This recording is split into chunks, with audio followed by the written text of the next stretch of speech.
I love to read a book and be absorbed in words to escape the life that Hi guys, so I'm here to do a book haul and a bit of a reading update, as well as a kind of Kindle haul, I suppose, because I always forget that I have a Kindle.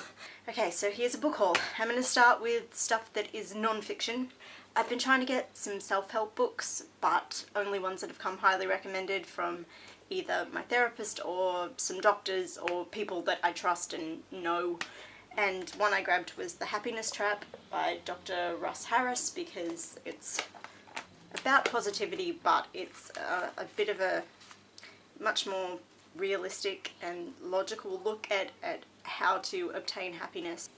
This one's just for fun, really. I got the Book of Awesome by Pasricha, I think it is, and he runs the 1000 Awesome Things blog, and it's fab. And I just grabbed this one day when I was in the bookstore because I thought it'll make me smile, and it certainly does. I've dog-eared a lot of pages that list things that I also think are awesome.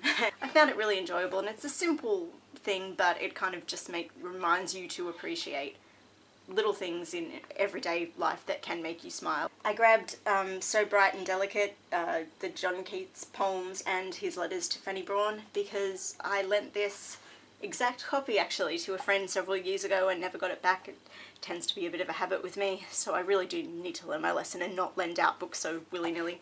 But I really wanted to have my own copy again, so I grabbed this one. And I like to get this edition because it ties in quite nicely with the film poster for Bright Star. So yeah, and I love that film, so I like to have a bit of a tie in there. I saw this going cheap somewhere, I've forgotten where, but it's Becoming Jane Eyre by Sheila Kohler, and I'm not sure if it's going to be really crappy or, you know, partway interesting. It's probably going to be a little fanfiction-y possibly, but I do own Becoming Jane Austen, which to my knowledge they sort of based the film Becoming Jane on, and I thought, well, I can at least give this a whirl, given that I do have a really good biography of Charlotte Bronte.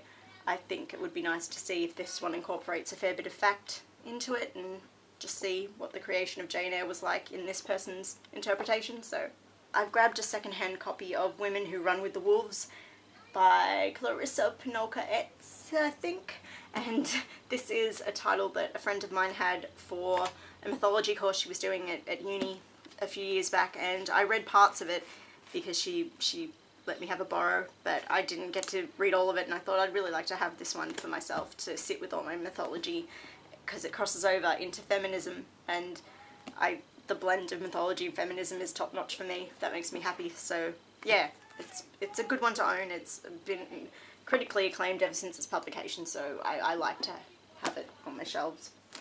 Another self-help book I got, it's only a short one. This is Practicing the Power of Now by Eckhart Tolle, and I've been recommended a few of his books, but whenever I picked them up in bookstores and had a little peruse, they've come across a bit preachy and as though there's too much spiritualism, but also I think distinctly Catholicism ideals getting woven in there, and that's totally fine if those are your beliefs and you adhere to that kind of belief structure. But if you don't, I think it can distance you as a reader a little bit, and I just didn't know if I'd feel entirely comfortable reading it, so I grabbed this one because it's just shorter and like more to the point. In terms of books that I'm borrowing at the moment, because I'm an idiot and I'm still going to the library, I grabbed Winter's Tale by Mark Halperin because of course the film was released recently. It had a pretty short cinematic release over here because it's been pretty much critically panned.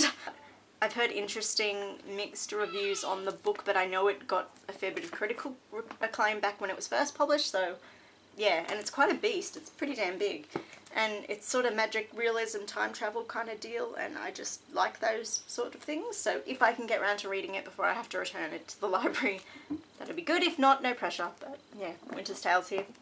I'm still reading different essays from 50 Shades of Feminism, which is just an anthology of really short essays by a variety of women regarding feminism and their experiences with feminism as an ideal and as a movement, and my friend lent this to me and I've got to get back to her, but yeah, I'm really enjoying it, and I've still got a few essays to go, so got this one. A book that I realised I didn't mention in my last haul that I grabbed last year, and it was probably one of my favourite purchases because I was excited to get it, was My Bookstore, and it's an anthology of different writers celebrating their favourite bookstore, or a favourite bookstore. They each get to pick one and talk about why they love it. Yeah, writers celebrate their favourite places to browse, read and shop, and it's got deckled edges, and it's just some really lovely essays in here, and a lot of bookstores that I was not expecting, and plenty that I'd never heard of course, and it's only based in America, but it's still really nice to make note of some of these, and I mean, it just reinforces my need to go to Powell's bookstore, because it just sounds so magical.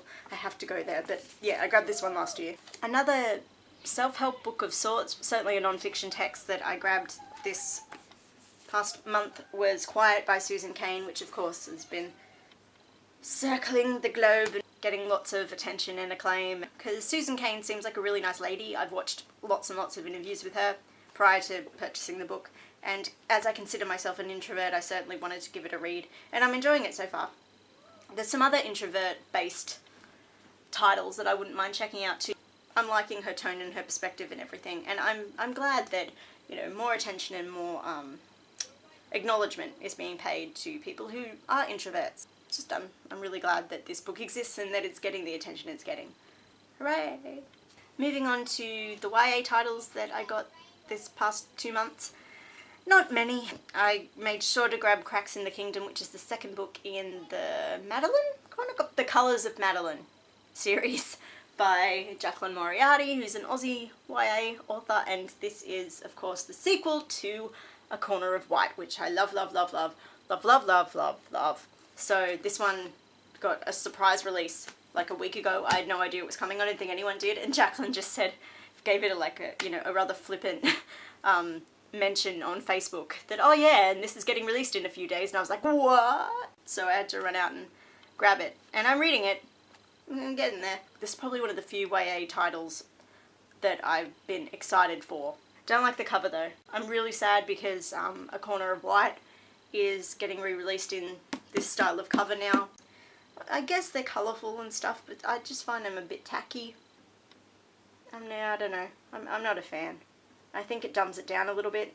Maybe makes it seem a bit more juvenile than it actually is, but it's just me. And the other YA title that I grabbed is Grimm, which is an anthology of YA authors doing their own versions of fairy tales. And even though there isn't anyone I'm hugely, hugely fond of in this anthology, I still thought I'd have a look-see, because there's some authors in here who have tackled full-length novel versions of fairy tale retellings, like Jackson Pierce is in here, Melinda Lowe's in here. So, yeah, just thought I'd have a little look. And it claims that it's going to be nice and dark and gritty, so we'll see. We'll see how it goes. I just hope a lot of them don't fall into a lot of typical YA trappings, because I'm just over it. I just don't want that anymore, so yeah. I've read Ellen Hopkinson's poem rendition of the Snow Queen, and it was really good, so yeah, check out some more from this one. Okay, adult books that I purchased. We've got The Secret Keeper by Kate Morton, and I am a big Kate Morton fan. I'm currently actually right now reading The Distant Hours by her, which is the book published before The Secret Keeper. Yeah, I think this is the third one, this is the fourth book. They're all standalone novels, but yeah. I've had this one for a little while, and yeah, just thought I should probably pick this one up and read it before I get to the next one, so yeah, I really enjoy her writing. It's like a tiny bit guilty pleasure-y, because it can get a little sentimental and mawkish at times, but I just like the mix of historical and contemporary with a little bit of magic realism and slight fairy tale feel to it a lot of the time, and they're always set in England, so yeah, it ticks a lot of kind of guilty pleasure boxes for me. So I'm reading The Distant Hours at the moment, but gonna then pick up The Secret Keeper. It's hilarious because I've got like 50 million different covers for my Kate Morton books. I think I actually have 3 different covers for the 4 that I own. The first 2, The House at Riverton and The Forgotten Garden, have the same kind of cover style.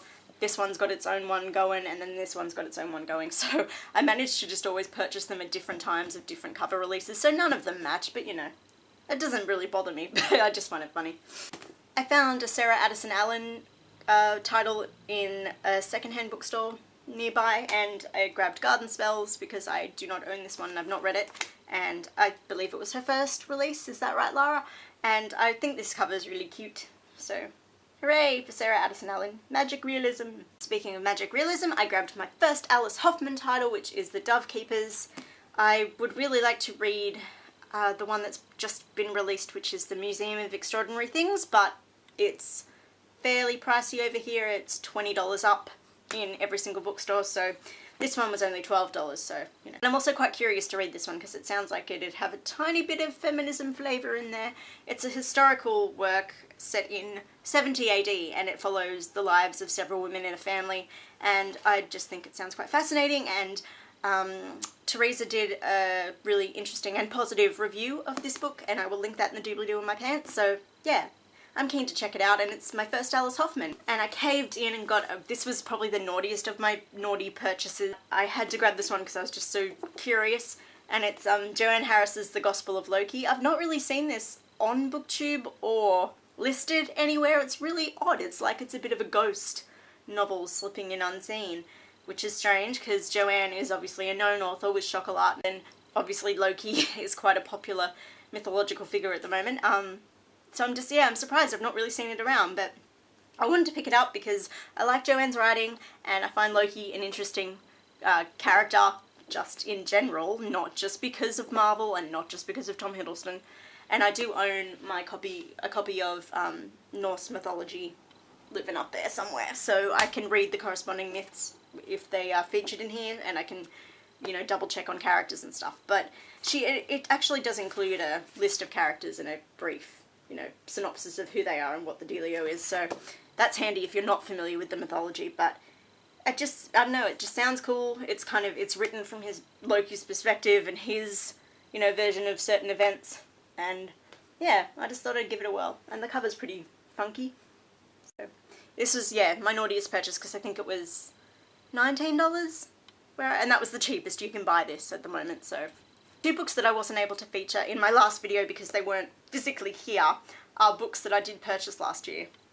But Leslie at Words of a Reader was borrowing them at the time of filming, so I can show you The Library of Unrequited Love, which I got last year and read because it's incredibly short, by Sophie Divry. It's a French novella translated, and it was a really cute, really quirky, offbeat little tale that I could kind of spookily find a lot of me in the protagonist, which was a bit of a worry. If you've read it, you know why that might be a tad unsettling, but I still really enjoyed it, and it was certainly unique.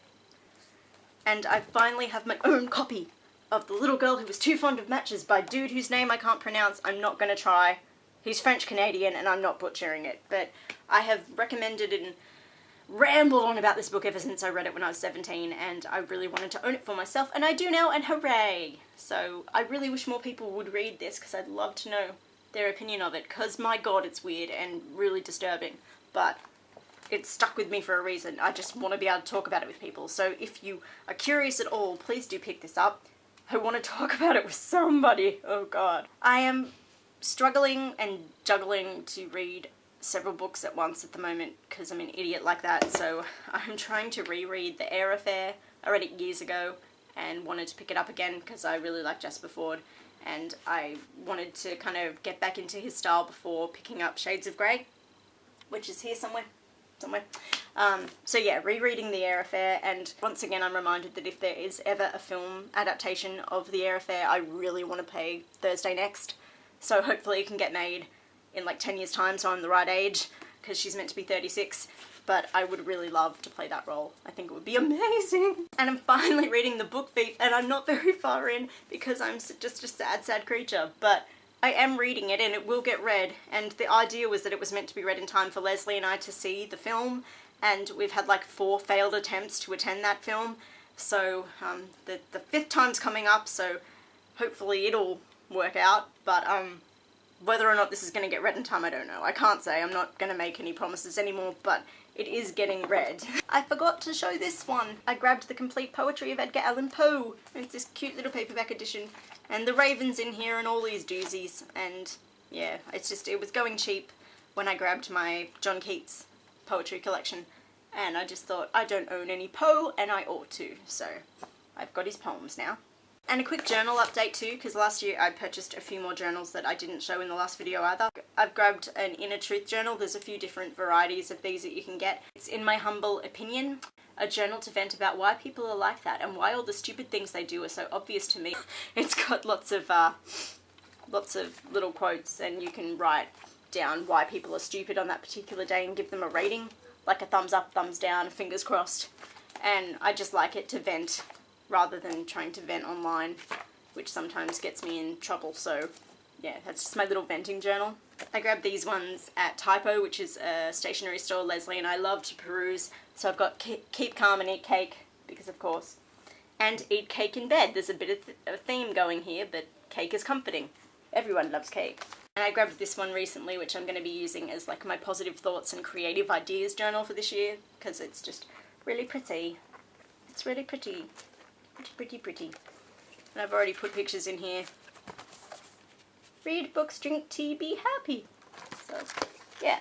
I was just looking over my Kindle, and I don't think I'll do a Kindle haul because it's honestly not that interesting, but I've got an awful lot of samples on here of like different feminist texts, a lot of anthologies of like trivia and assorted collected information, because I attend trivia twice a week and I just wanted to go see if I could get some fun facts to stick in my noggin. I'm also obsessed with the TV show QI, so I've just got a lot of samples from their wide variety of books that they've released in conjunction with the show. I've got some fairy tale retelling samples on here too. There's just a great deal of samples on here at the moment, all kind of really just serving as like a extended version of a wish list for future purchases, essentially. It's good to have them on here and to also just remind myself, because a lot of these aren't on other lists that I've compiled of, you know, of to buy titles, so it's good if I ever do remember to turn on my Kindle, I can at least look here and be like, oh yeah, I also want that one. So it's good, and it's also nice that you can get samples and check the book out before you make a purchase and see if it really is something that's going to be for you, and if you like the style, if it lives up to what you're expecting. So it's nice that there's that option on here. So I'm probably just going to keep crowding this thing with samples, in all honesty.